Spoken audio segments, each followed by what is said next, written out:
What's up? What's up, everybody? This is another episode of Champagne Sharks with me, Vita Star, and Kenny the Logo. It's Say hi. Kenny, but it's all bad right now. Your boy got bad allergies. Eyes is all fucked up. It's been a long day. So it'll be me and whatever this. The Phantom of the Opera. The Phantom of the Negro. Right. But it's all good. I'll just talk shit about him more later. But there's a lot that happened today. Well, it's a lot that happened in the past few days in general. But today we just found out, maybe just like a few moments ago, a few hours ago, that Derek Chauvin was found guilty of on all counts. On all three of his counts. I don't have that pulled up because I'm a horrible journalist.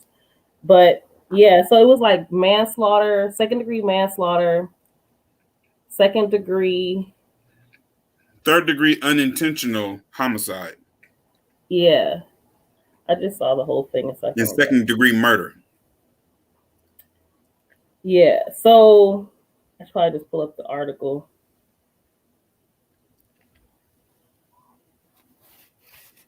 But yeah, so he's found guilty. Let me see. I'm looking at my phone. It says.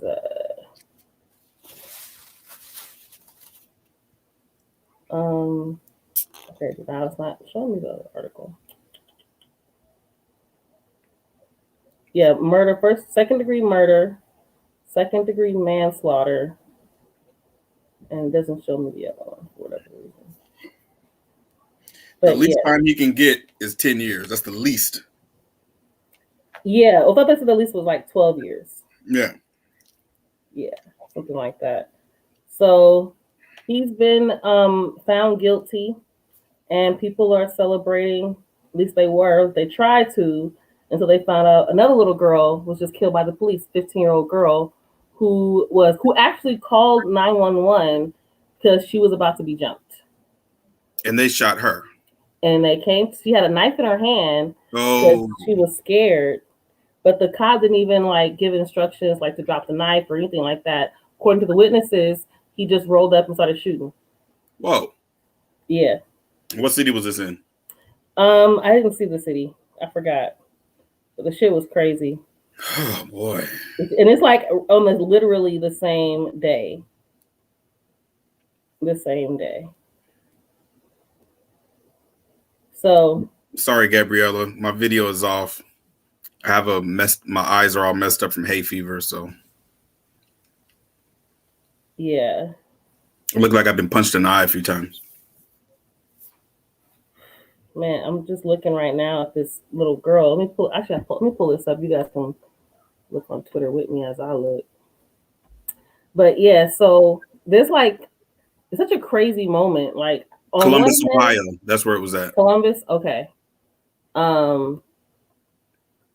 The thing that pissed me off mostly was how the headlines were saying things like the cops, teenage girl dies after being shot by police. When I just said the police killed her. Yeah. Right? She didn't die after being shot. They shot and killed her. Yeah, it's all in the wording. It's all in the wording. So it's just a way to try to appease or to make it sound like it's not what it was, which was murder. It's just a lot to kind of take in when you have, people who are supposed, you want to be like, okay, maybe there's some justice here. And then in that very same breath, you find out that there's a child that was just murdered by police for no reason. Another child. The crazy thing about it is in Ohio, like Tamir Rice. The crazy thing about it is, and what's the brother's name? John, I can't remember his name, but he got killed in Ohio too. Oh, John Crawford. Yeah, I believe that was in Ohio at a Walmart or something like that. Yeah. The thing about it is, there is no national rule of how they do business. It's almost like franchising to McDonald's. None of these McDonald's behave the same way. They don't sell the same food. They have the same basic stuff, but they do business differently. We don't have the federal police, because there is a federal police force. There's a federals. But the federal police don't have anything to do with the state police. The state police don't have anything to do with the county. The county don't have anything to do with the city. Like, you know what I'm saying? Mm-hmm. So they're pretty much wild cowboys. And that's how they behave, like cowboys. Exactly. And they don't have any rules. There are rules there, but they don't have to follow them. Right. So and there's too many ways for them to get out of the situation. Just like the lady recently said, I thought I grabbed my gun and I thought I grabbed a taser, and she shot Dante Wright. Right. This lady has been a cop for 26 years. I don't know why they just want to admit that they're murdering, that they're just murderous. And they just want to admit this. I told somebody recently, I said, you do realize that there are police officers that want to kill people. No, that's why they get into law enforcement. Well, this is the other thing people don't realize is that the KKK didn't leave. They didn't disappear. No. And we know for a fact in places like California, they all exist in Orange County. Like they're documented in Orange County. And they're cops, they're judges. Yeah. You know, and that's facts. That's a fact. City council people, they run a lot of places and they run a lot of departments, and police department is one of them. Oh yeah, there was a family. It was a family, a black lady, I think a black lady and a white dude. They were married and they were trying to buy a house, and they went into the house, and the house was owned by a cop or a sheriff. Mm-hmm. I don't know why this dude did this, but I don't know if he forgot to take the stuff down, but he had a whole bunch of Klan memorabilia on the walls, like all kinds of stuff. And it was in Michigan. It was in Michigan. And they went inside the house to look at the house like they was going to buy it, and they seen all this Klan stuff. And they knew this dude was a sheriff, and they're like, what the hell? Yep. So he's so comfortable in his racist and white supremacist mindset, and he's a cop, that he feels like it's nothing to just leave it up on the wall. Somebody come to look at the house to buy the house, who cares? We know it ain't a nigger. Niggers don't buy homes. So if a white person sees it, they'll be down with it, because there's no way he accidentally left it up there. Right. That's the thing. Like, we forget that when white people get caught slipping, it's just because they fucked up somewhere. They fucked up, yeah. Usually, white people let that shit slide all day. Oh yeah. They don't give a fuck.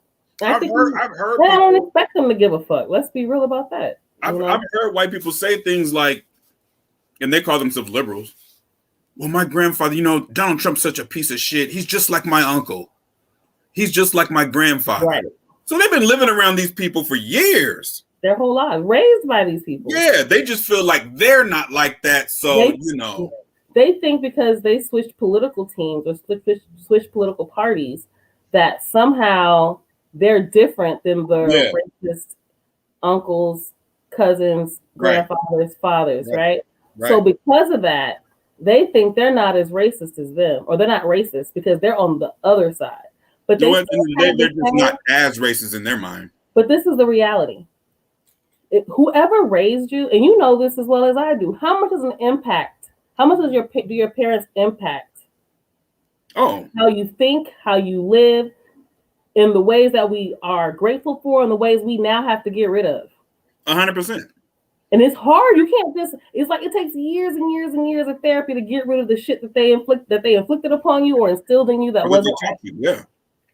So these are the same people, these racist white people are the same people who raise children, who raise these Democrats. That stuff is still instilled in them. Mm-hmm. Those perspectives, the ways that they think, the ways that they see the world, that comes from your family. That's your first institution you're in, is your family. Like today was the first day we went back into the schools, right?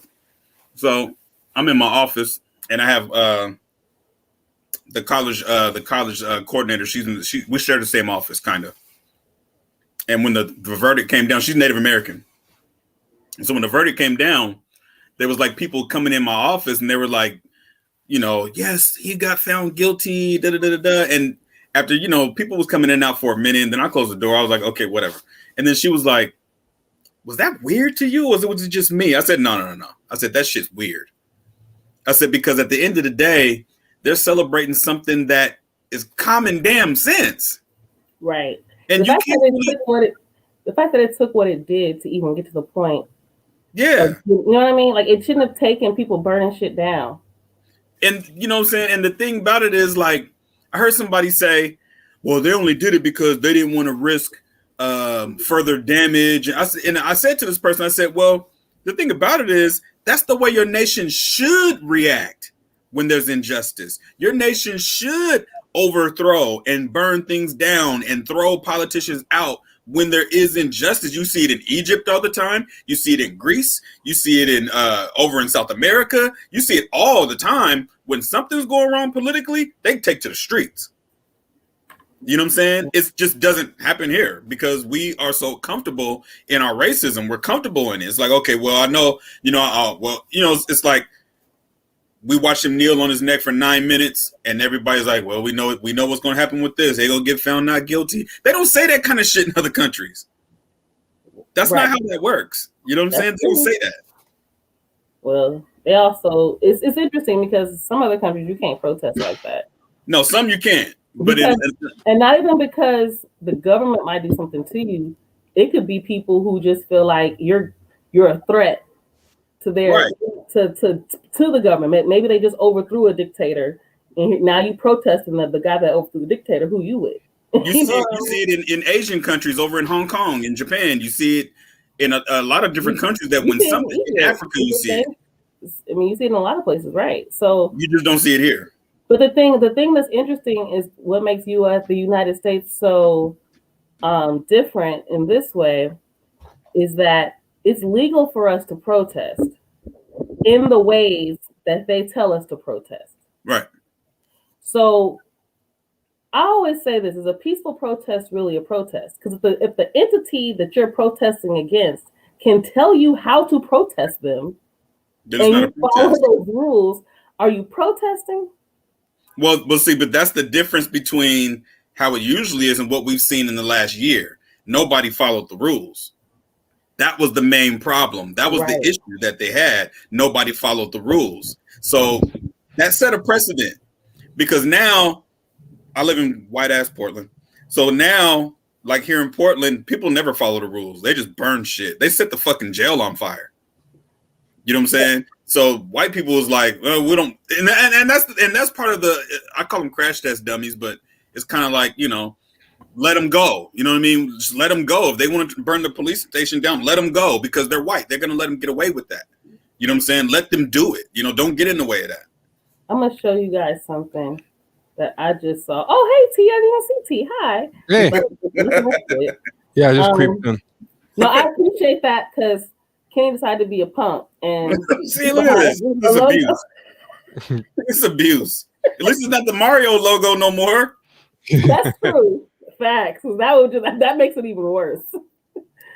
I wanted to show you guys something. Hold on real quick. Because I just talked about the young girl who was just killed. I want to show you what just happened. I mean, it's a few days ago. And let's see. Here we go. Now, this is from the Ohio State University newspaper, The Lantern. This is in Columbus, Ohio. Oh, yeah. More than 1,000. Now, these are white students. Oh, yeah. Rave on Chittenden, flip cars, no arrest. In fact, the cops said they weren't going to come until it was safe for them. Now, ask yourselves, how often does that happen for Black people? Well, I'll say this. Vita, you went to USC, right? Yes. That's in South Central. So those type of things. See, Ohio State is at a rural. I don't think Columbus is rural, but it's a college town. Right.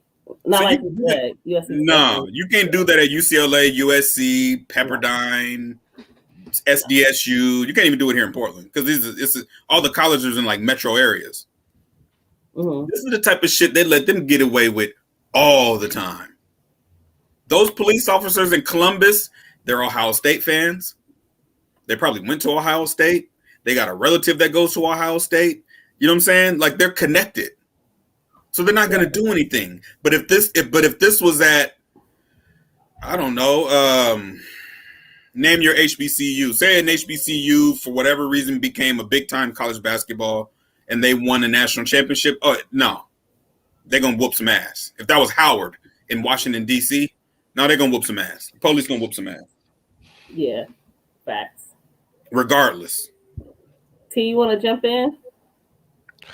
Oh, I mean, the only thing I was gonna say was what Kenny was saying earlier about following the rules. Not everybody was following the rules. Like not everybody was breaking the rules, and that's kind of been a source of frustration for the usual suspects because there's a lot of people who were waiting to be America's next top grifter. Like they were waiting to get crowned, and these protests were a little too rah-rah for them. And you remember all those people that kept going in front of the camera, putting up YouTube videos or tweeting about, it's not us, we're peaceful. It's the white They're following leftists the and the rules. white. Yeah, because and if you notice, there's been no new wave of grifters crowned from this go around because you can't successfully become a black mascot off of a impolite riot. Like if white liberals don't appreciate your riot and it's threatening property values and the actual bottom dollar of the liberal, they're not going to put you on. And I think that's kind of what made this. I mean, the two good things about how crazy the riots were is I think it really scared them out of doing a not guilty verdict, and the judge even brought it up. I was told that the judge even told the jury, "Hey, you can't take into account the possibility of a riot in making your decision." But the fact that they even said that shows that it was on the minds of the people there, and I think that's why the verdict came out the way it did. Like all those in this protest that everybody is so proud to be a part of, and it gets put on, from being by declaring themselves a leader of, like nobody could really do that this time around. If anything, they were trying to distance themselves from the whole thing. So yeah, I mean, I think the fact that they were afraid of riots played a big portion, and I think as they should be. Yeah, and that's why you always get disgusted when I see all these woke black people try to say, especially when they think white people are listening, those unpeaceful riots are a minority. Most of them were peaceful. It's like, why are you trying to tell your oppressors and appeal to them by showing how well you behave in a protest? Even if it was all white people doing the rah-rah stuff, I would lie and say, yeah, that was black people doing that. You better be afraid. Like, why would you actually make sure that the white people know you weren't the violent one, that it was white people? I mean, first off, I don't always think that's true anyway, because in Atlanta, when they tore up that Wendy's, there were a lot of black people tearing stuff up as well. Like, I don't think it's always white people, but whatever. Even if it is, the message should be, like Kenny said, let them go wild. And the message should be, yeah. And if you do this again, we're gonna do it even 3 times worse. Right. Yeah. We'll burn this motherfucker down. I mean, this is the basic. I mean, if you know history, Shay's rebellion, Nathaniel Bacon's rebellion. This is the point. This is the point. You know what I'm saying? But I think a lot of people, like you said, if you're gonna stay in that lane and you're gonna be America's next top grifter, there's a line you can't cross. Yep. It's like we were talking about on the pod on Saturday or Sunday. Was it Sunday? Sunday. Yeah. Oh, yeah, Sunday. Yeah. Sunday. We were talking about how basically there's a line you don't want to cross. And these people that are playing this game, the grifters that we know of, they play this game. They're not going to get violent. They're not going to do too much. They want to try to press a line to where they're letting you know that, hey, I'll do a thread about you on Twitter. That's a big deal these days. But if you say to them, we're going to show you your fucking house. Like, remember in last June, when they were going to Orange County, or where were they going, Avita? I can't remember. They were on Sunset or Wilshire or somewhere. Oh, they were in Beverly Hills. Oh, Fairfax. They were on Fairfax. Wait, which one?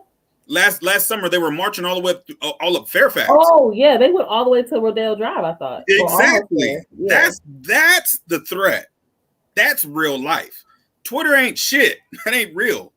You know what I'm saying? And yeah, they'll play those political games with you because they know, okay, yeah, I don't want you bad mouthing me, but as long as you don't show up in front of my house, you know what I'm saying? Because when you show them, they did it here in Portland. They went to the mayor's house. I didn't even know where this motherfucker lived.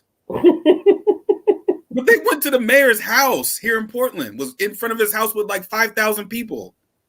Damn. So, you know. So they should have been scared that shit was going to get burnt. Absolutely. And on top of the fact that it should have been open and shut anyway. But like anybody who saw the video and is a human being had to see this man being murdered for no reason. Yep. We know he was gasping for air. There was no reason to even arrest him at all. They had no reason to bother him. You come to find out the $20 bill wasn't even fake. Right. Yeah, man. I think he was targeted. I mean, but I mean, how many, you know, Mike Browns and Eric Gardners have to happen for we to get one? Just to get one. You know what I'm saying? Peter Liang that killed the brother in New York.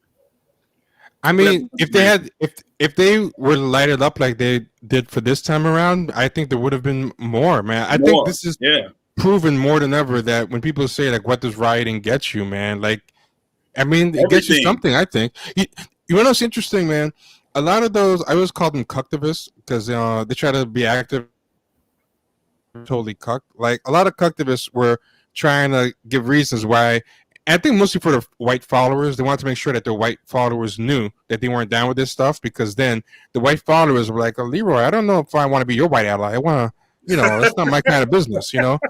So it's like they were really making a big show of how they didn't approve of this stuff. And when I used to talk to them, I'm like, "Why do you I make just such a big show of distancing yourself from it?" And they're like, "You don't understand. They're making it dangerous for the black protesters by doing all this stuff." And I'm like, the cops don't need a reason to like. There are videos, and I showed them during the last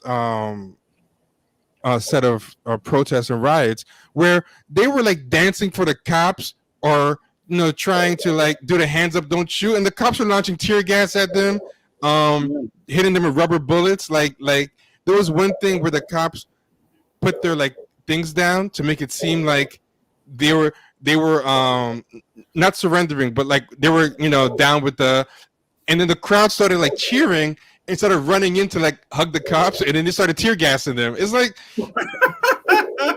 I remember that. Yeah, there's so many things that happen where they'll dance and crump and do all this stuff, and you know the cops will rush in and yoke him up and lock him up anyway. Like your excuses about it's gonna make it.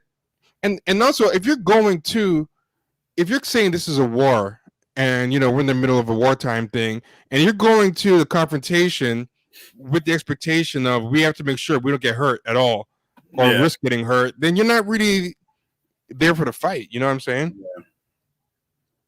Yeah, that's I think you know, and that's the thing is like you're not really there to fight. You're not really. I think it was Bruce Lee that said something to the point of it's better to be a gardener in a war than be in a war and be stuck in the middle of a garden. You know what I'm saying? Because even a gardener can learn how to fight. You know, so at the end of the day, it's like, dude, you're not gonna get this, you're not gonna get it done. And like I said earlier, you look at other countries over in the Middle East and places when they start having these political issues, man, they go in. They throw big ass rocks at the police, and you know, they shoot the tear gas, they throw the tear gas back. We show up and expect. We show up wanting to be seen and have our humanity recognized. You know what I mean? Because we're so individualized here. We don't agree on anything when it comes to anything of doing anything as a community. So we figure that one thing we can come together on is bullshitting. You know what I'm saying? So dancing, rapping, and all this other shit that we be doing at protests, but in other countries, they probably going to jail or they gonna die. Right. I think it's also the narrative we've internalized because the history books, you know, the white powers that be realize it's way better for us to let people think everything good that was gotten came from the peaceful people and letting dogs get sicked on them. But the reality is, like, that did have an effect. I'm not going to discredit the people who did that, but there was also the fear of the fist. Like, there were a lot of riots in all the big cities and Watts, Harlem, all these different places. There were riots everywhere. And if you read the Kerner Commission report, it'll, you know, straight up say, like, people getting sick and fed up, and that sicking dogs on them thing is not going to work anymore. This benign neglect is not working, and we got to do something. You can buy the Kerner Commission report or find PDFs of it online, but they said themselves in their own words that if we keep giving these people nothing to lose, and I didn't really like Selma by Ava DuVernay, but I did have one good scene where Malcolm X meets with Coretta Scott King, and he says, use me as the demon or the boogeyman to help entice them to take the peaceful solution that you're offering. Like, you need an or else, so you can use me as the symbol of the or else. You know what I mean? But they don't tell you that in the history books because they don't want to give you a blueprint of what worked against them last time. So they just make it think like all the radicals just got smoked out or jailed or went too hard, and the good guys, who were the peaceful guys, won the day. So the lesson is, don't be like the Panthers, or you can get nothing for it and just end up like they did. Be like the good guys, like Malcolm X, like Martin Luther King. I feel like that's always been the message, though, because if we look at almost anything we've been taught, and I've said this before, I think this is the pinned tweet on my Twitter, which is, if you look consistently, there's a right way to fight. There's a right way, and it's always through some sort of peaceful, be nice to us and ask us nicely and we'll do it sort of thing. Or that's why they always champion, even all throughout history, the people who were peaceful, right? Oh, they did it the right way. They didn't make a whole big fuss. They weren't violent. They were non-violent. And then they frame these people as our heroes. Yeah. Because they were passive. Yeah. So they hope that they can pass that message down to you.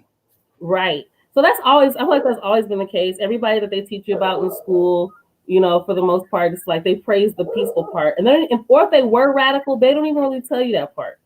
Yeah, because they exaggerate how peaceful the peaceful people were anyway. Exactly. So they tell straight out lies. Exactly. They tell straight out lies about how peaceful they were. And on top, it's so many things. Like, because, for example, even the conversation around the civil rights movement at all, notice that they only really tell you that this one part, that was the peaceful people got what they wanted, and Martin Luther King had a dream. And right. But the peaceful people got what they wanted, and that becomes our story. Look, this is the history of the civil rights movement. Nobody ever talks about the other half of Black people who weren't even down with that part of the fight. They were way more on the Malcolm X side, or they didn't want integration in their communities. Nobody even talks about those people. Not everybody wanted integration because they were just fine where they were. Most people don't know that too. In fact, I was just reading a story about school integration, and what was I looking at? No. It was a documentary, and I highly recommend this documentary. It's on Tubi, the Tubi app, and it's about St. Louis. I think it's called Target St. Louis. You can let the dog in. And I don't know who's dog. Let that dog in. My dog? Yeah, let your dog in. But that's my neighbor. You know where I live. Let your neighbor's dog in. There's a pit next door. Y'all know where I live. Y'all don't got to keep clowning me. You've been feeding that dog. That's why he's scratching at their door. He's not at my door. He's just next door. He's not even in the same building as me. He's not even in the same building. How wild is that? Is a neighbor home? Like, why doesn't he help the dog? Is he out? And the somebody breaking their house right now? Like, nobody cares. The dog barks all day, every day. I didn't even notice the dog barking until you stopped me in the middle of what I was talking about. Sorry. My bad. But anyway, this documentary, I think it's called Targeted St. Louis, and it's about the fact that they were spraying DDT, like on the record, DDT through Pruitt-Igoe and all the Black communities in St. Louis and low-income Black communities, and it's on the record on purpose. They were testing out chemicals, and they wanted the military that did that. Yes, exactly. Yeah. So, but in that documentary, one of the things that one of the Black people mentioned is that when all the Black families moved into that area, even in the low income housing, it was a very tight-knit, close community. What happened there what made it low income is people started losing their jobs. The factory jobs went away. It was hard for people to get. The best job you could get was a bus driver, and that wasn't enough for those jobs, right? Right. So it wasn't like it was just this ghetto off top. I think people think it was just some terrible place. It was created. And then what they did was they started spraying it with these chemicals. But the thing that I found to be interesting that was mentioned in this documentary was this black guy was talking, as he was talking about growing up in that community, he was saying that integration didn't help anybody there except the bus companies. He was saying that he loved the school bus companies, not the city bus. And he was saying the thing was, we liked our school. We liked our teachers. They loved us. We had all black teachers who took care of us. All of a sudden, they started busing us to these other schools, Yep. and it was horrible. Yep. And it's interesting how that part of the conversation never really comes up when we talk about integration. Like it doesn't even come up. Not saying we can't highlight the things that were beneficial. We can still do that, but you should also highlight that there was a full conversation. But we can't do that because that's not the peaceful, nice conversation. We have to say that the peaceful people won. Period. That's the conversation. Something else too, right? Is even the Martin Luther King thing, and I know people probably get sick of me talking about Kwame Ture all the time, but Kwame Ture made a great point about you made a great point about the how people have a misconception of Martin Luther King and peaceful protests, where he said it wasn't peaceful protest, it was nonviolence, which is a difference. It sounds like a distinction without a difference.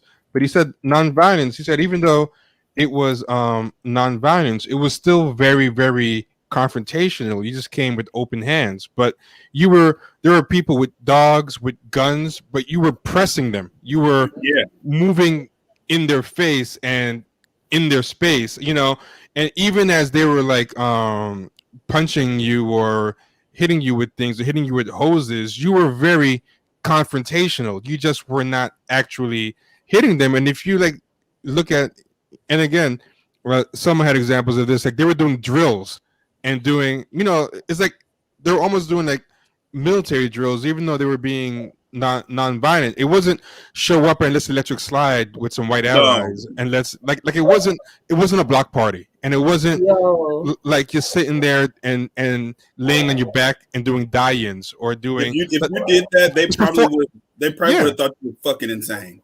Yeah, it wasn't performance art. What these people doing performance art, Soul Train lines, and prayer vigils.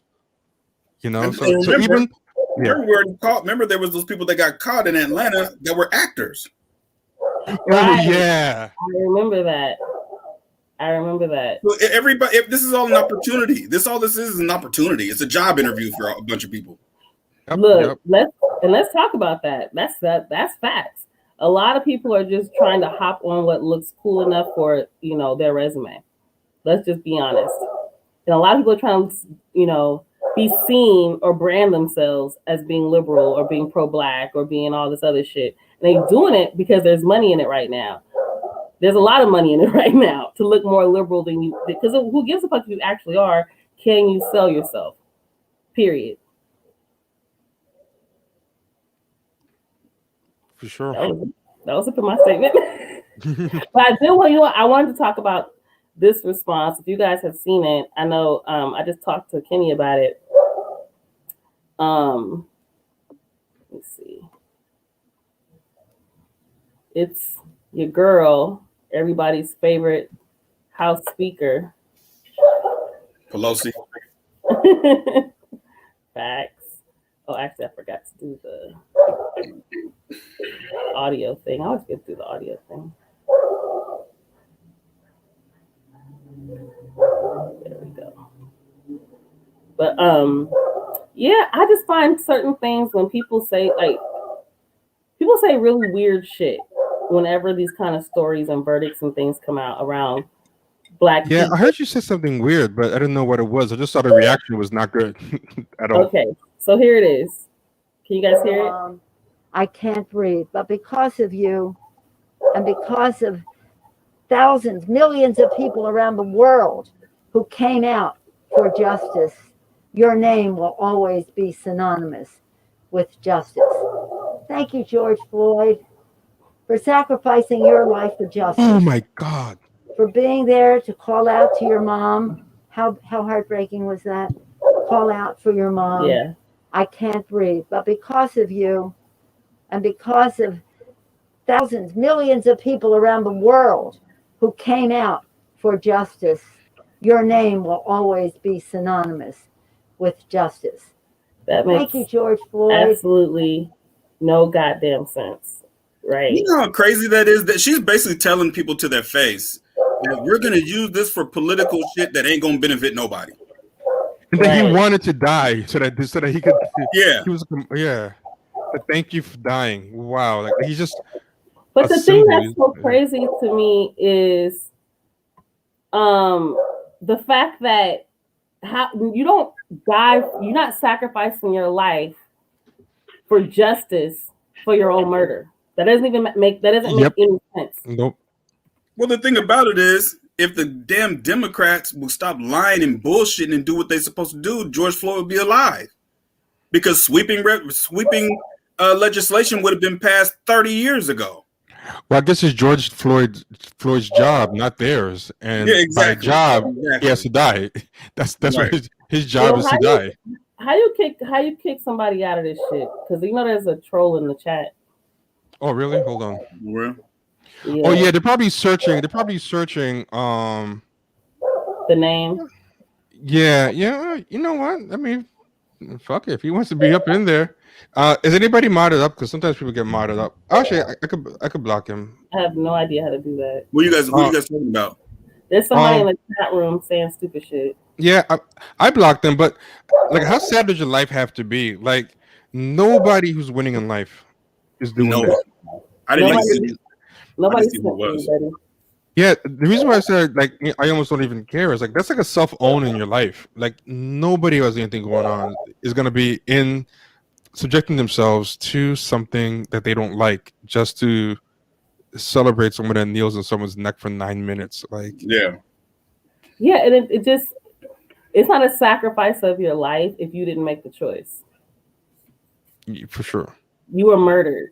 It wasn't like you hopped up there and said, "Yo, I'm willing to sacrifice my life for justice." You were minding your fucking business, and you got murdered. And but you know what's gonna justice for your murder. But you know what's gonna happen, man? If it's time to vote for her again, or do whatever, they're gonna a lot of the usual suspects, like black liberals, are as bad as white liberals, and a lot of black liberals would have said a variation of the same thing. Yep. Sadly. Yep. The reason why I think Pelosi keeps getting elected is because she keeps the more center left happy. She's not radical. Which is the black liberals. Yeah.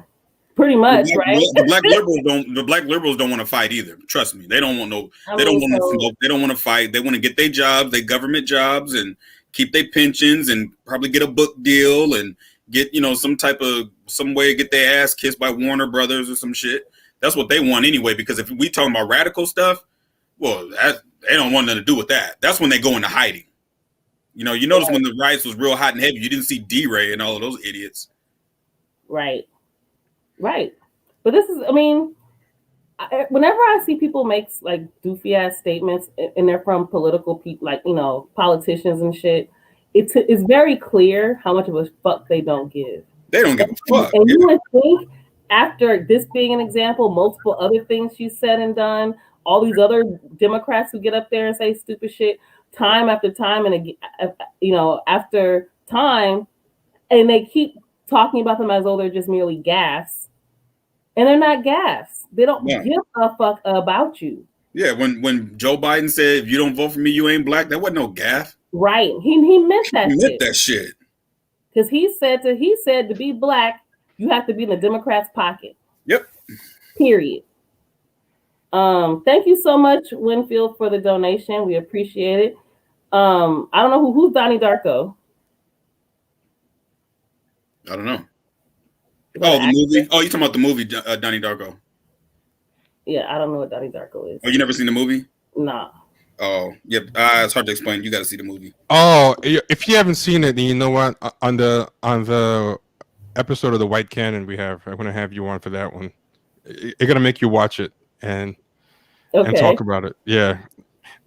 No, we're doing this thing where we watch white movies that white people love, but a lot of black people don't know about. And then we have them talk about it with the white person and see if what the fuck? So I'm gonna have you on for the Donnie Darko one. Yeah, Okay. I've been stacking up on my white movies too. I was watching Dazed and Confused a couple days ago. Oh yeah, that's on the list too. That's gonna be a good one.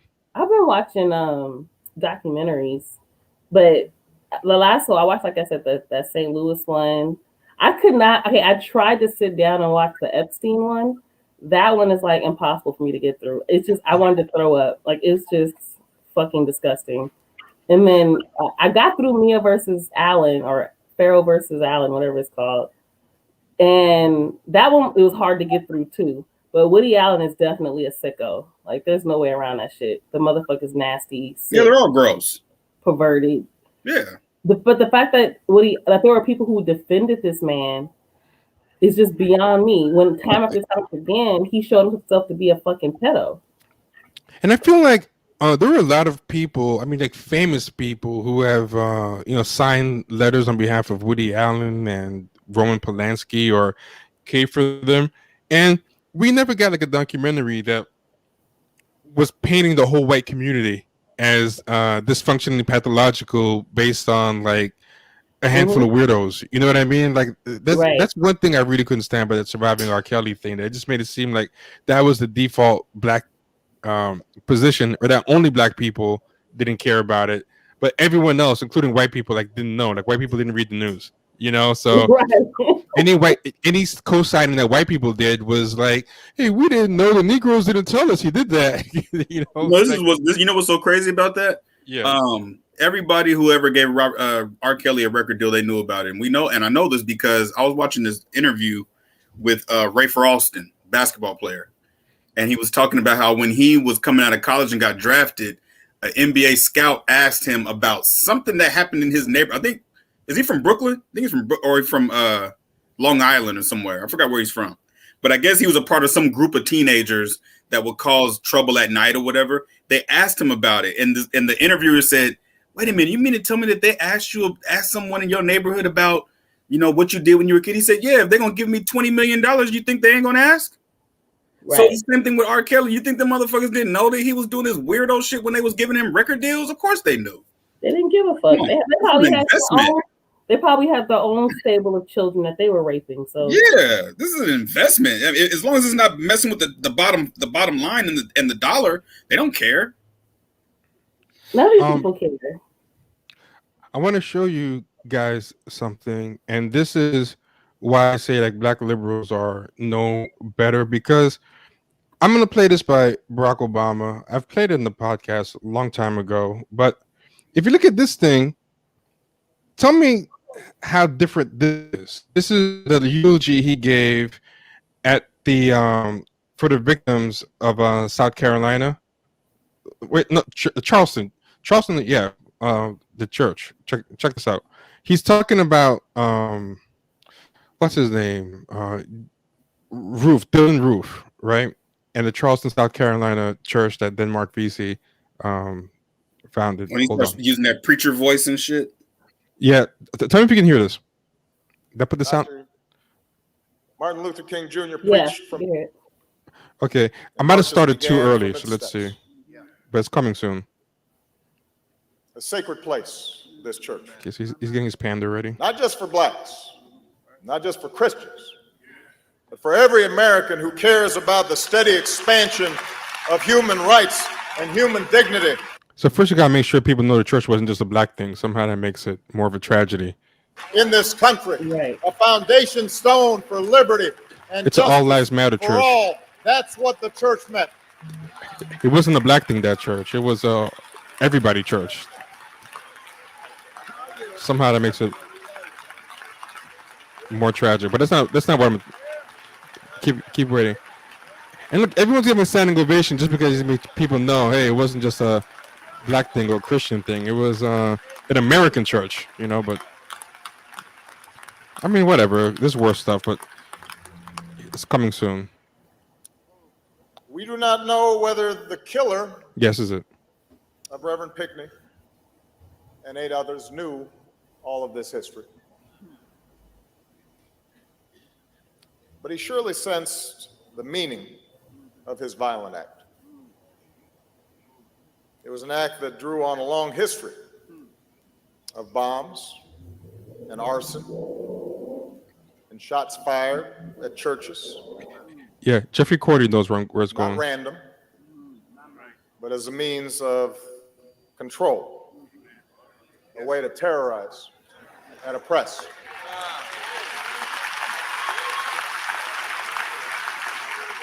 Okay, hold on.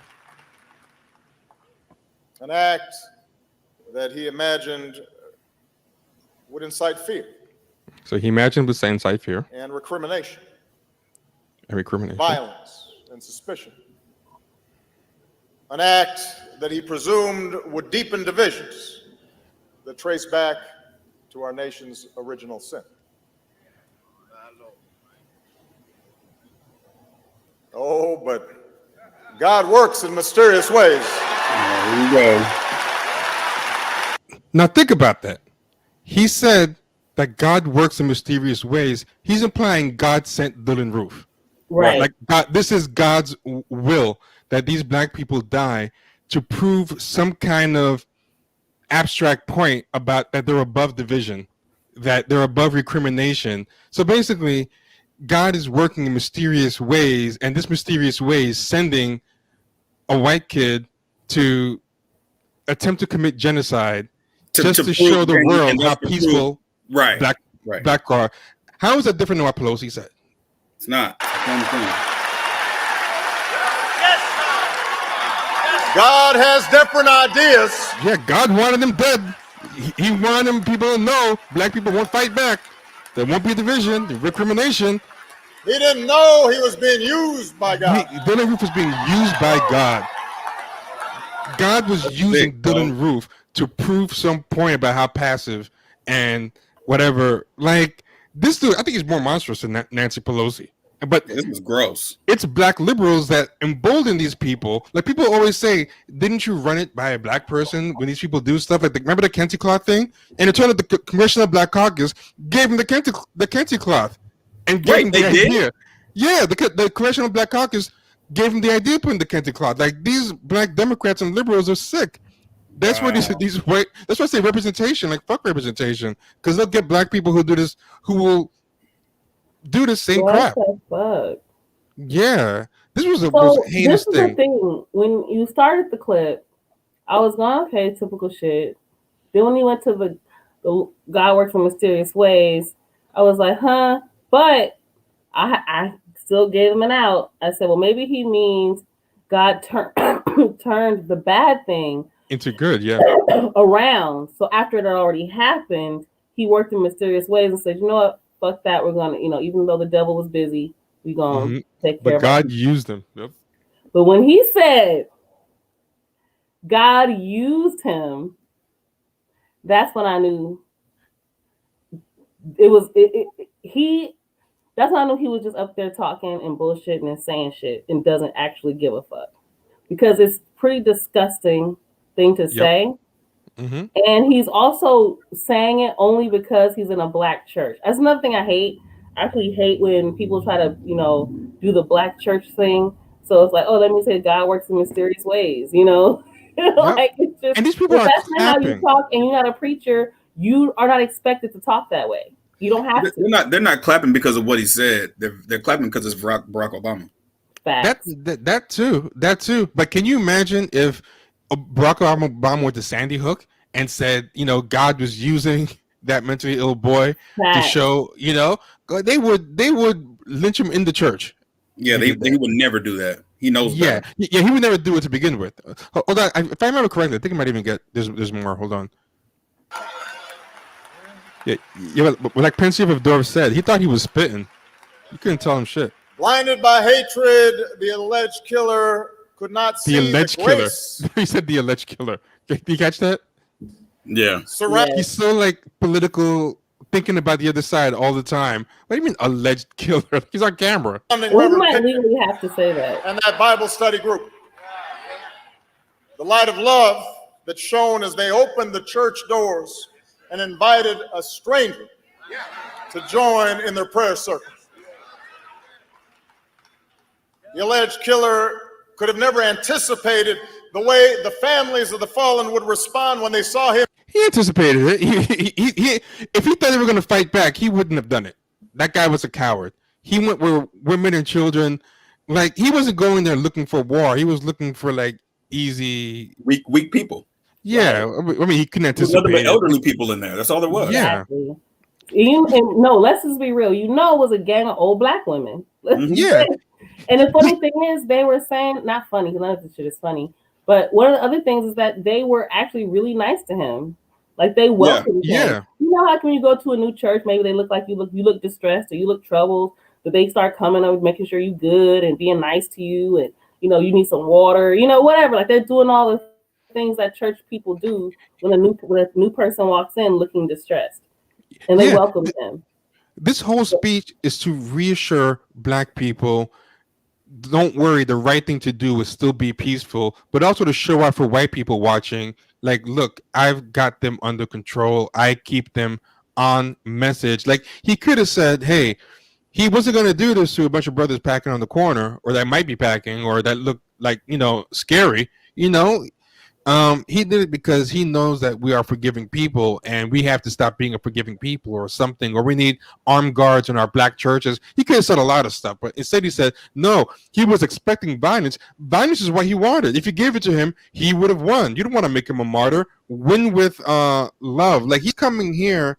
This is a speech for white people. And this is a speech to reassure not only white people watching, but to kind of reinforce in black people, like, don't get the wrong message from this. The wrong message being that it's time to fight back. It's your win is by being dying. But it's a double whammy though. Oh, thank you, Gabriella, for the $10 donation. Vita Simp sacrifice. Thank you.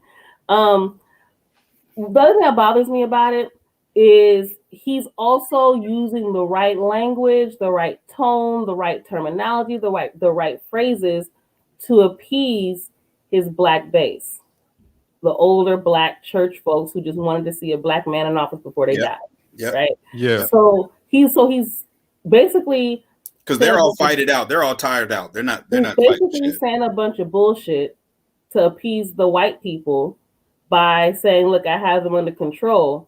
We've also said a bunch of bullshit to appease his black base because he needs to make it sound like he's on our side. He's on the Negro side. And he starts using the church tone, all that shit. It's all a farce. It's all this big act he does and it's so sick because whenever you compare speeches he does to white audiences versus or non-fully black audiences to fully black audiences, it's always such a different tone and conversation. It's usually, in this case, he didn't chastise anybody. In this case, he decided to just mimic church shit to appease black people while saying absolutely nothing. Right? But if it was young people in there, if he was at Howard or something like that, he would be yelling about, you better not do this and you don't want to do that because that's going to make you look like this. You don't want to prove him right. He spoke at the Morehouse graduation telling them about a bunch of shit that these niggas just got degrees. Like Stop they just whining. finished school. Yeah. Stop being victims. Yeah. And like what the fuck? So the way he talks to black people to me is always disgusting. Like there haven't been too many speeches I've seen where he didn't talk down to black people. And in a strange way, I feel I'm not gonna say I feel bad for white liberals. That's too much of a statement. But what I mean to say is I can understand how white liberals get confused because they probably see a lot of the crazy stuff that black liberals do, and they think about how they would react to hear that. So when they see these black people praise speeches like this, they think, oh, that's what they like. So it's they do a lot of these dumb things, I think, and I'm not saying that they're good people or not racist. I think they are racist, but I just think when they try to figure out how to behave, they have no idea because nothing makes sense to them because they see the kind of stuff that someone with a black face will say and they'll think, okay, it seems like the Negroes like that. Well, and also keeps them from having to be accountable for the bullshit they do. They can just pretty much stay with status quo, throw a couple of dollars to the Urban League, hold a sign up, put a Black Lives Matter sign in the yard, and then we're done. Yeah, the Kente Cloud thing was so funny though that the Congressional Black Caucus gave. I didn't know them idiots is the ones that did that. I thought that was just some shit. That's unbelievable to me. That's crazy. Yeah. It's offensive. honestly, I mean, there's a whole bunch of shit that's been going down that I find to be pretty offensive from the people who are supposed to be, or at least I won't say they're supposed to be, people who are framing themselves to be or positioning themselves to be advocates for Black people. Right. That's where they got, I feel like it gets fucked up. Like, then you're not an advocate for Black people doing fuck shit and trying to appease white people all day. You're not advocating for Black people in your pockets with the, off blood money and calling yourself a paid activist. What did the article say? Why can't activists have a nice house or have $1 million homes? People like Judas. They're all going for the 30 pieces of silver. Yep. Right. Yep. And actually, I take it back. I can't even say I feel bad for them because they pick these Black people for a reason. They screen out every single person that doesn't tell them what they want to hear. So they end up with these types of Black people that they have gotten after several layers of screening and weeding out. And then, of course, these Black people that they selected to be like the leaders, based on how comfortable they make them feel, are misleading. And you know how we know that's true, right, T? Remember what happened to Netta? Oh, yeah. She's a perfect example. Yeah, they tossed her to the side. She was too rough around the edges. Who was too rough around the edges? Netta, the one that used to be D-Ray's sidekick, and they just kind of kicked her to the curb. You don't see her at all anymore. It used to be D-Ray and Netta, but they only used her because Janetta, yeah. They like the optics of her because she kind of gave it like a street cred, so to speak, and once she had that Nell Carter look, Yeah, exactly. And she was from Missouri and stuff, and she kind of had more of a aesthetic that they thought was quote unquote authentic. But once they didn't need her anymore, and plus she would she got too comfortable showing out with white people. Like when she showed up to yell at Al Sharpton, that's fine. But she started like yelling at Amnesty International. She got blacklisted quick. You don't see her anywhere anymore. See, that's the thing. If you can get blacklisted from like what does that mean? Blacklisted from the media? They're not covering you anymore. You're not the flavor of the month anymore. So that's the thing. Like the fact. So this is something else, and I think I made this point before, which is about when I was talking about people who aren't doing shit. Always think other people aren't doing shit, and it was interesting because one of the responses I got to that tweet that I made was this guy saying that they don't have the people in the basically local orgs don't have accomplishments, and then he cited that he said he should talked about calling Kaepernick, see they didn't accomplish anything. I'm like, that's not what I mean when I say local organization. Like you're talking about, and I'm not talking about people who were created reactionary. I'm talking about people who've been doing the same work since the crack epidemic, if not before, right? Like literally some of these orgs have been around for 30, 40, 50 years doing the exact same work around trying to, reduce the violence in their community, reduce the addiction in their community. But you guys want to keep popping up here and touting these reactionary people and these people who pop up in the media because that's all you see. The thing is, because in real life, when it comes to actually doing the work, they don't give a fuck about that. They just know what they see on social media and what they don't agree with. Exactly. So you can't say, so people who don't even know these orgs exist are saying they're not accomplishing anything. You don't even know that. Like that doesn't even make any sense. On top of that, he shouted out Kim K, talking about she did more for people than any of these other orgs. And I'm like, how does he know that? Well, a couple of things there. Number one, there are people who were doing the work a lot longer than Kim Kardashian. And someone else pointed this out in the tweet. She relied on Black organizations. Those are Black women lawyers that got that girl out of prison, right? So it wasn't, so she's actually working with those organizations that you're talking about. Should be doing. But the question is this: how do they know that? Well, because they saw it on social media. Well, how do you know about Kaepernick? Oh, because you saw it on social media. Yeah. Because that's what people who are actually doing the work are always on social media trying to promote their work. Right. The only ones that do that and do that regularly typically are getting grant money and they have to do it. Right. Most people don't know that. So if you're on the ground and you don't, let's say you're grassroots completely, you might not have a social media presence. You might not have a media presence, but you do show up to get kids out of jail. But you might show up to make sure that the kids in your community have access to free lunch. You might be doing things. Saying there's all types of orgs doing all types of things. When you might have a job program. You know how many organizations are here in South Central that have programs for reentry people. Churches have organizations for the reentry population, meaning people who come out of prison and have nowhere to go. But what they're trying to do to reduce the crime rate is to help these individuals get back on their feet. That's what real work is. It's not just being reactionary to somebody who just got shot. It's doing this work all the time. Yeah. But when you don't do shit, you don't know that. Yep. Right. That's the thing. And there's so many people that have opinions about something that they don't even do, you know? That's what social media is good for, just sharing opinions that are totally unfounded. And getting a following off of it, man. There's only a couple of minutes more that are relevant. Even though it says 45 minutes, there's only like 1 or 2 more minutes, so I'm just gonna let it play. Him in court in the midst of unspeakable grief with words of forgiveness. He couldn't imagine that. So he's praising them about their forgiveness, how they forgave in the court. Like he's praising them and how he couldn't imagine it, like, you know, as if that moved him, which is funny because later on, Dylan Roof said he had no remorse and he didn't care that they forgave him. You know, like months later, he was remorseless till the end. But he's already painting this narrative. He's already rushing to paint the narrative that Dylan Roof was moved by their forgiveness and that it was like a backfiring. You know what I mean? He's probably just thinking like, I should have killed more of them. Like, right. And these people cheering in the back. A bunch of old tired worthless Negroes. Like Ken said, they're just happy Obama's there. That's all it is. So the alleged killer could not imagine how. Oh wait, you want me to stop it? Yeah, what were you saying? No. Okay. By the way, if you want me to stop at any point, just let me know and I'll hit pause. To the good and wise leadership of Mayor Riley. Why is he talking like how that? The state of South Carolina, a black church. How the United States of America cadence, will right? respond not merely with revulsion at his evil act, Riley, but with big-hearted generosity, and more importantly, with a thoughtful introspection. Hold on, check out said importantly. That's hilarious.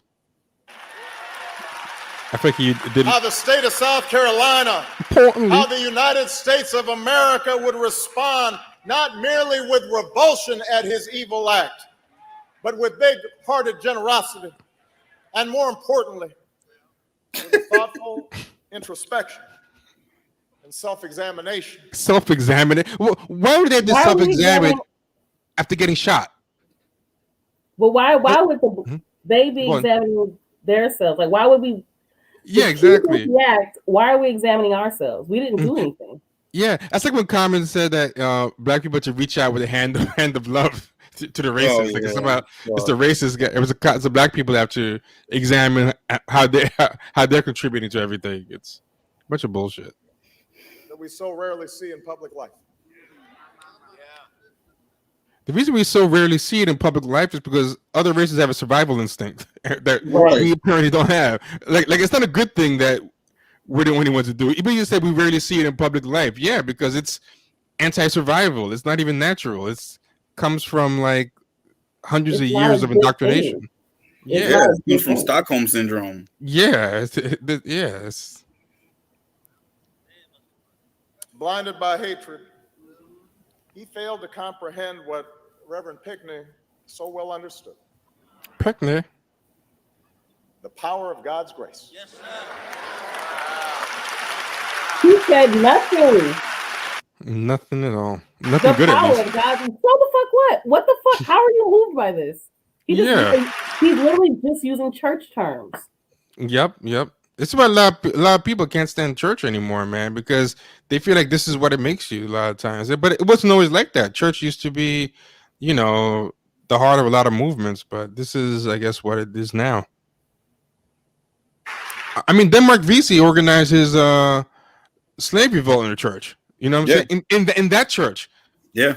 This same church that is saying it's God's will to die at the hands of white people was the same church that organized Denmark Vesey's There was a point in time where white racists and white former slave masters were mad at the black church because the black pastor was riling the people up.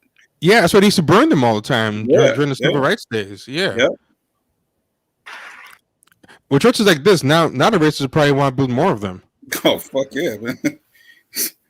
You blame him? I've been reflecting on this idea of grace.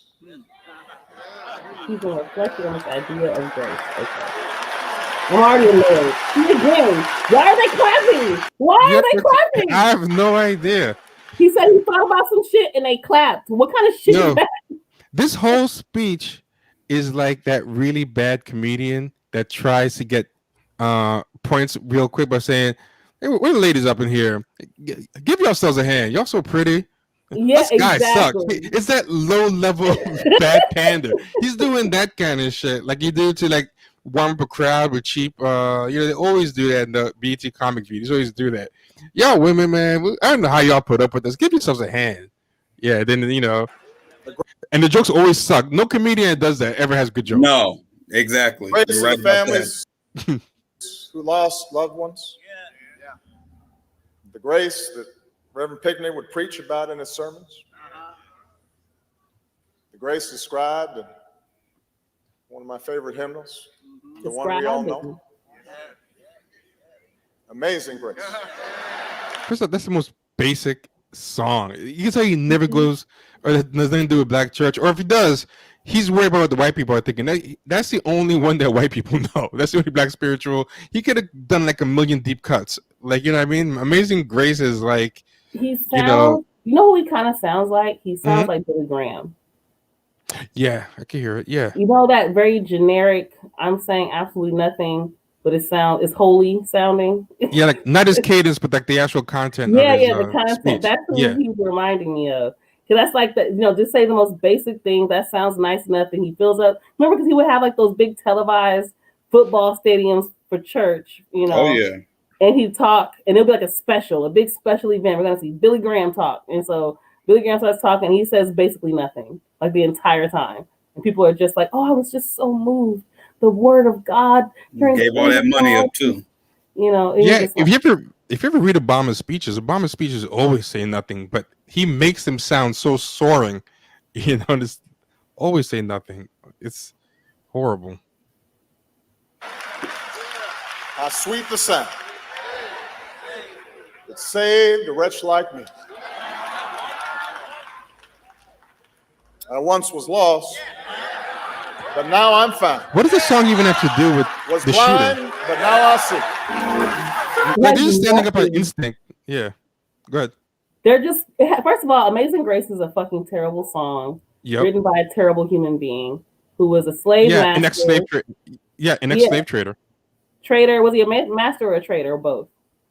I mean, I don't know if he was a master, but he did literally trade slaves. As in, like, from what I remember, not just trade them here. I mean, like, go to Africa and pick them up, like the real trade, like actual capture them. He was that kind of slave, like a transatlantic slave trader. Right. So he's in here quoting a racist and rapist. Amazing Grace was written by a white supremacist rapist. Yes. So he's quoting this bullshit song for no reason to make his point that is no real point. What does this even mean about grace? What are you talking about? Yep. What is with the shooting? Who are we giving grace to?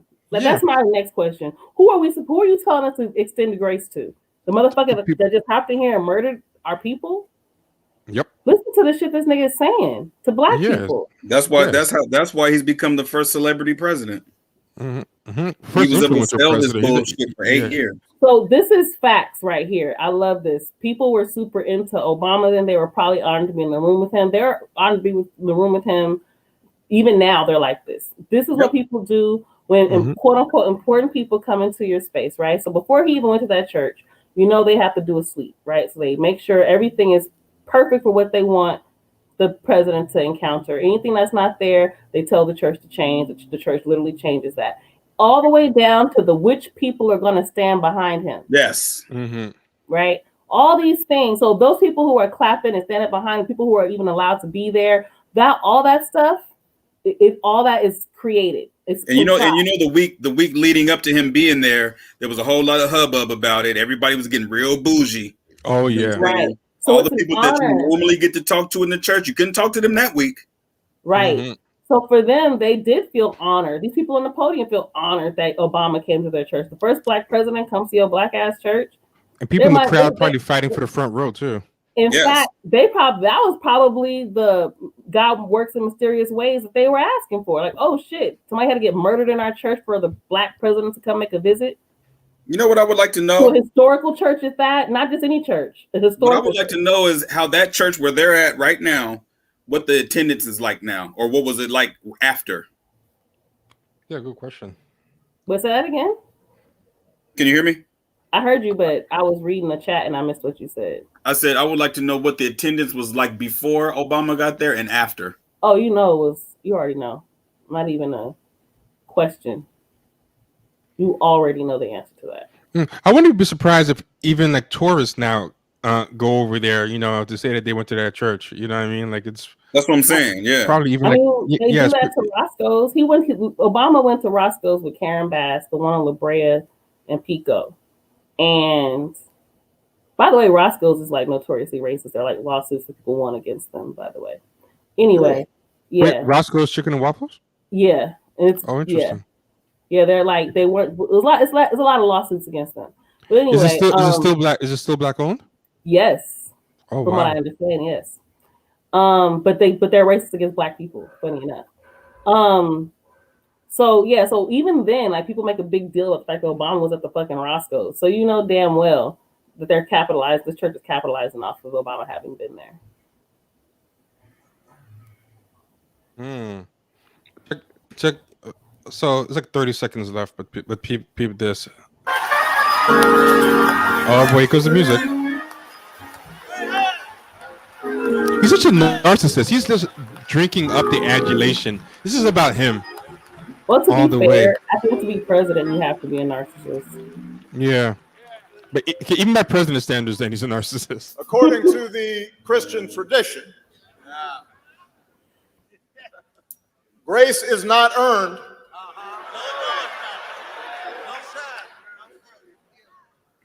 Grace is not merited.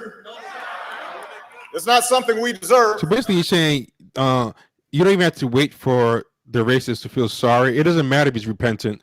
Forgive him anyway. like he's really making a case for white people, right? Throughout all this, none of this is for black people. Well, also you gotta remember he couldn't go in there and be on some Jeremiah Wright shit. Yep, he couldn't. You see what trouble that got him into. But he could at least try to be like neutral, like, man, this really sucked and I hate. But he at least be neutral. He's actively making the case for I feel like white people and for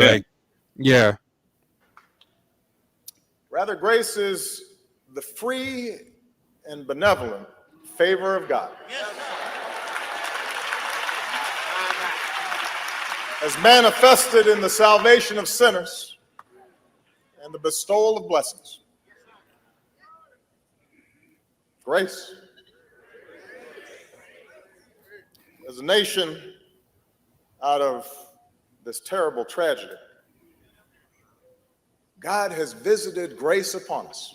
God visited grace upon us. He has allowed us to see where we've been blind. He allowed us to see where we've been blind. God was giving us a teachable moment in this and let us see. Unless we needed to learn. Blind to racism. What we all knew it was there. What the fuck are you talking about? No, not blind to racism. Blind to how sometimes we need a reminder to be forgiving. I think is what he's trying to say. Like he's giving us an opportunity. Well, that's even worse.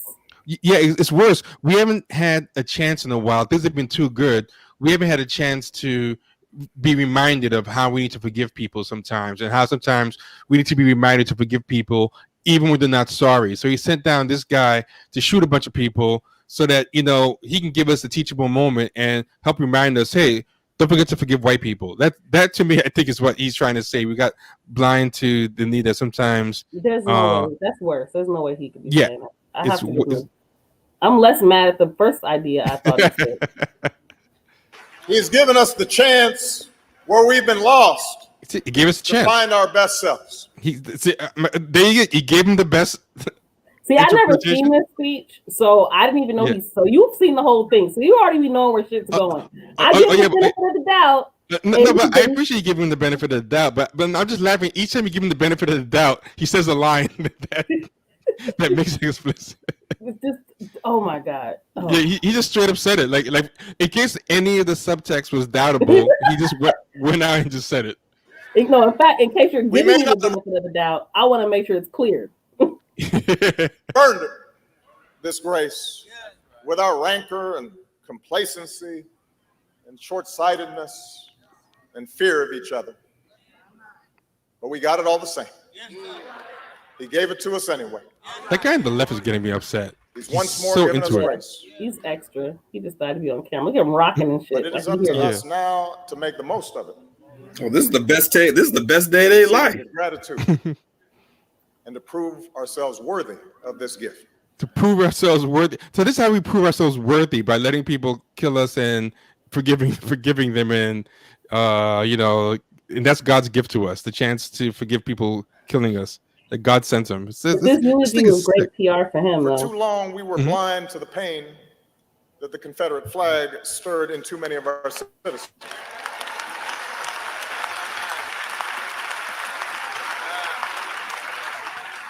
Should be almost over. See Reverend Barber there? Reverend Barber is usually good too. It's true, a flag did not cause these murders. But as people from all walks of life, Republicans and Democrats, Of course, acknowledge both sides. Governor Haley, whose recent eloquence on the subject is worthy of praise. Wow, the racist bill. Yep. As we all have to acknowledge, the flag has always represented more than just ancestral pride. Pride. This motherfucker is scumbag. He's a total scumbag.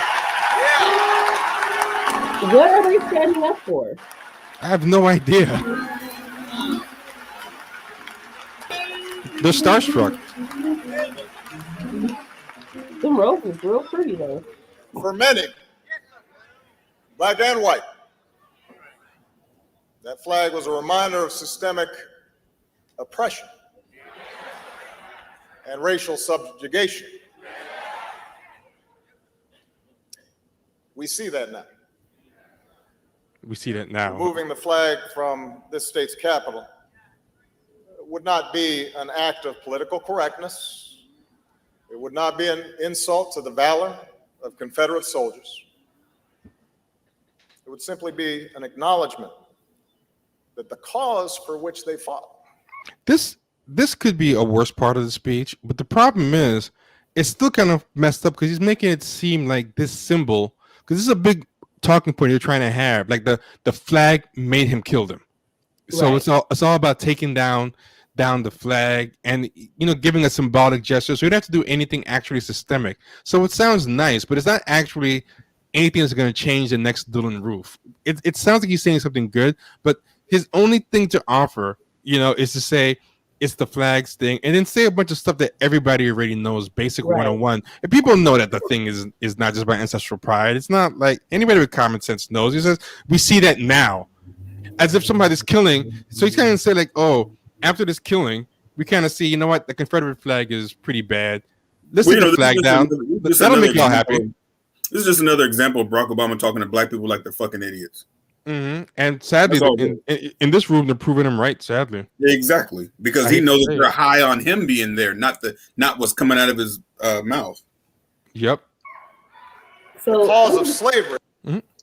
No, I'm just looking at the chat, and they all got stuck on the same shit I got caught on. I heard too. Oh, the Confederate soldiers' valor. Yes, good one. Thank you. Yeah, I caught that too, and I was like, he's complimenting them. He's such a scumbag. No, he's such a play to both sides of the fence guy. We should be discrediting the valor of Confederate soldiers. Like, I'm trying to figure, what are you talking about? Yeah. What valor? Yeah, they were traitors. Was wrong. Yep. Exactly. Wait, I forgot the last thing he said. What's the last thing he said that got them worked up? It would simply be an acknowledgement that the cause for which they fought, the cause of slavery, was wrong. Wow. So basically, he's getting proper saying slavery was wrong. The most basic. The bar is so low.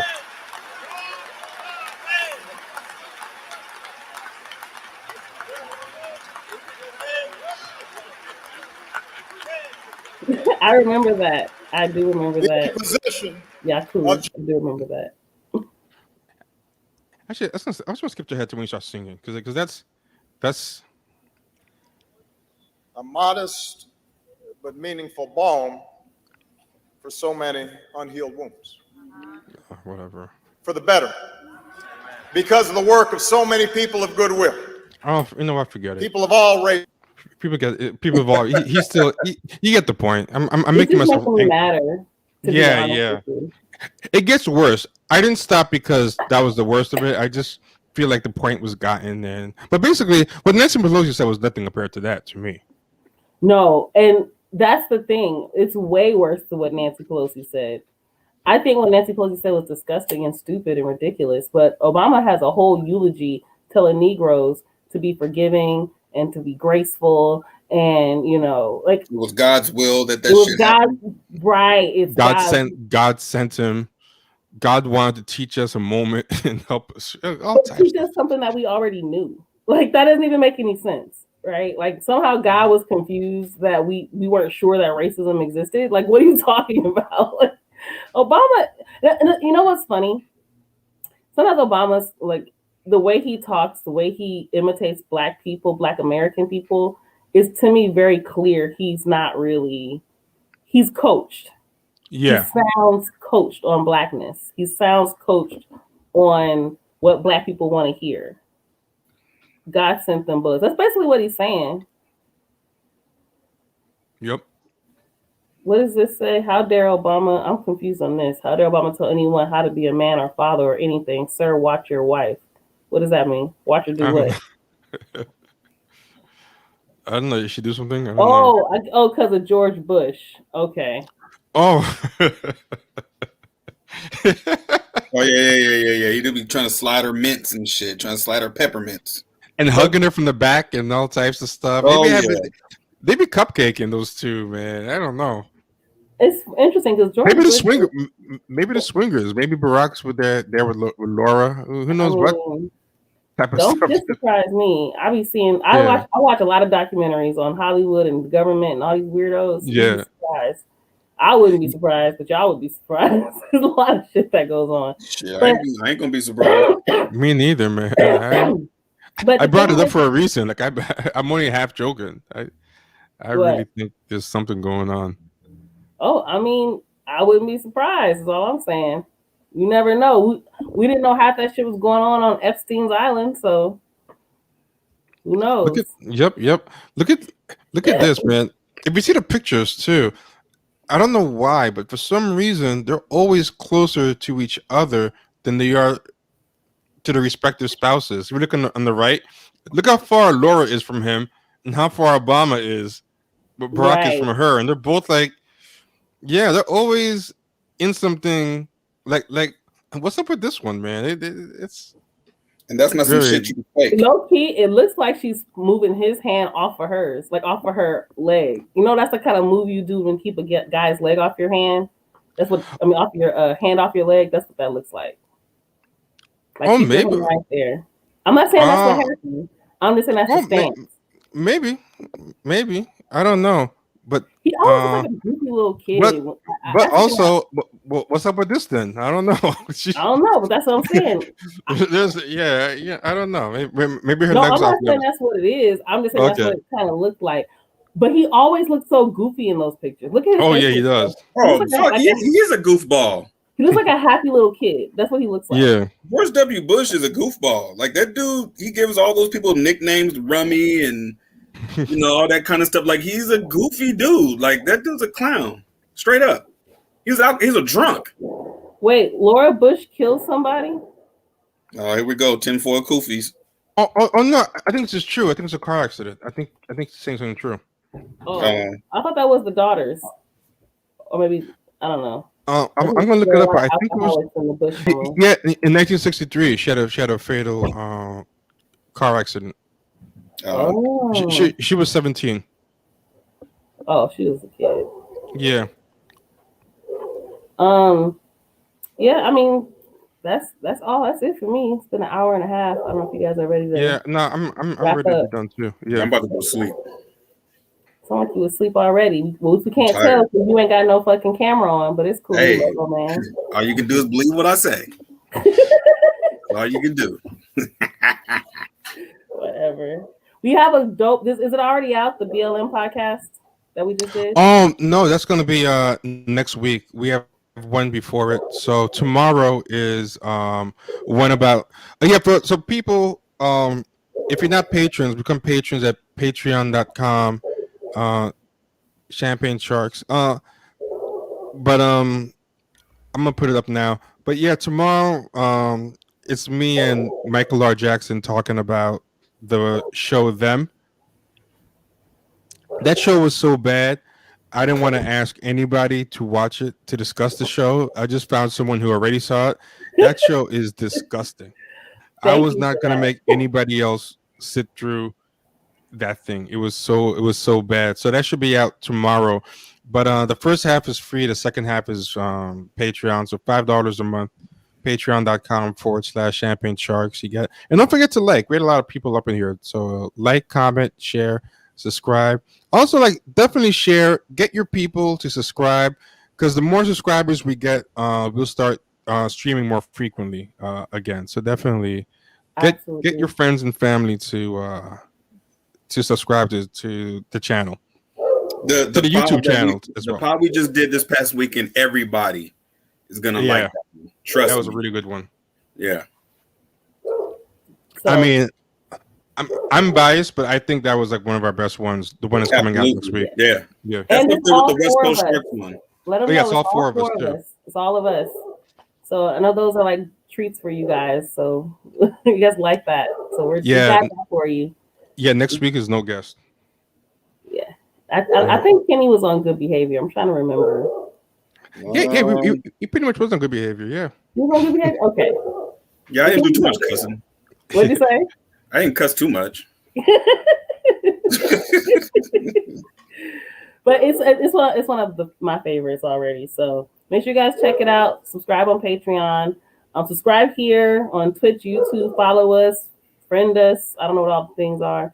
Go to champagnesharks.com. You have all the links to everything. If you are, you can't write down everything right now, or if you follow me on, I'll say that if you follow me on Instagram, if you go to my page, you'll see our link tree, because I have our website in my profile. And if you click on the website, you'll see everything, even the Amazon wish list. I don't know what's in there, so whatever's in there, don't judge me, because I didn't do it. So whatever's on the Amazon wish list, you got the Patreon. We can't get the OnlyFans popping, so no more. So no Champagne Sharks XXX right now. We can't do that right now. Y'all think Kenny was joking? He was trying, but it was dead ass serious. He was serious. Dead ass serious. As sure as I'm bald as fuck, I was trying to get that shit popping. I was surprised how hard it is to open OnlyFans. I was it was gonna be a place that we could nobody was getting naked, in case anybody's thinking. It was gonna be a place where we could talk about like more raunchy topics without having to Jay's a scumbag. What are you talking about? I had Obama dolls on the Amazon wish list. This fucking scumbag. He's a scumbag. Jate is a scumbag. I'm saying it out loud. Probable cause is a scumbag for that. Yeah, someone asked, do I have an interview coming up? I don't know what that means. I don't know if you mean on another podcast or what, but we have something special coming up. I'm not gonna jinx it though. Yeah. I'm not gonna jinx it, but we got something real good coming up. Yeah. Well, I'll be on tomorrow with a guest. Cool. About like youth development stuff, because he's a coach who I found him in those Twitter chat house things they got now, Clubhouse, Twitter. Oh yeah, Spaces. Spaces. So I found him in there. We were talking about something, and he started talking about his work with youth, and his approach was very, very trauma informed. So the stuff that I teach about and stuff that I talk about on here all the time, he actually implements. And I thought it would be a good person to talk to, who could actually give you more information on what that looks like tangibly, not just the shit, because I know I talk about it sometimes sort of abstractly, but he can give you like exactly how working with youth can, in the way that you work with them, impacts their lives. So check it out. We'll be on tomorrow. I think 6 p.m. California time, 9 p.m. New York Eastern time. And in the next, I'll be streaming. I'm going to get in touch with James. We're going to be streaming. The NFL draft is coming up. NBA playoffs is about to start. So we'll be on here talking shit, boxing, all kinds of stuff. Oh yeah, that'll be good. The NFL drafting is about a week, next week, as a matter of fact. So we'll probably be streaming during the draft. I'll probably bring Jamila, grab Jamila, and we'll probably be streaming for the draft and stuff. Ryan Jackson, awesome. were you here earlier? Because we talked about that already. No, Ryan just got here. That's the first time I've seen that brother's name in a minute. Yeah, we didn't already been through that. You can check out after it's uploaded, after this stream is over. But yeah, we talked about that. We already RP. We already interviewed Gus T. Renegade long time ago. Oh no, we never interviewed Gus T. Renegade. I thought we did long time ago when Big Mike was still alive. No, we interviewed somebody else who's like, no, we did Tommy Curry and some other people, but not actually Gus T. I said Rush G Renegade, Gus T Renegade. Who is that? Oh, from the Cows. Really good show. Very influential show. You gotta listen to the Cows, especially the early episodes. It's a good show, but he's also like kind of funny because he's super confrontational, and he be getting white people on, and he just be berating the white people, and he'll come on the second, third time, and he has some questions sometimes like, so how long you been a white supremacist? Yeah. He got Tim Wise. Yeah. He'll ask them like, so tell us all the ways you practice white supremacy. Like he has like crazy loaded questions, kind of like when did you stop beating your wife questions. But they're really good. Yeah, I gotta check this guy out. I never heard of him. Yeah, he's really good. We did have an interview with Real Black on the podcast. So if you go to the podcast, you can find. Yeah, you will love the Cows. I would tell you just start from the beginning. I've listened to that show. I listened to like 3 years worth of Cows episodes, like in like a month once, and caught up all at once.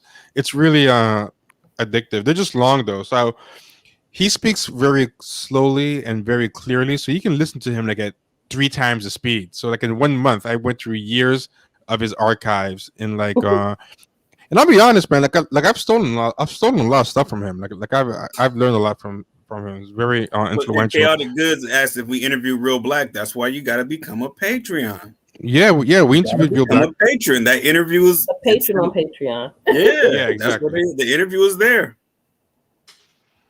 Oh, I didn't know this because I haven't listened in a while. He did a good episode on James Bond. I'm gonna check it out. Like we do a book club on patreon.com/champagne sharks for the patrons, and I got that idea from Gus T Renegade's book club. So that's what I mean when I say like it's very influential, because his book club is really good, and that's where I got the idea to do it from. Was from him. Okay. Yeah. All right, guys. Make sure you check us out. Have a good one. Later.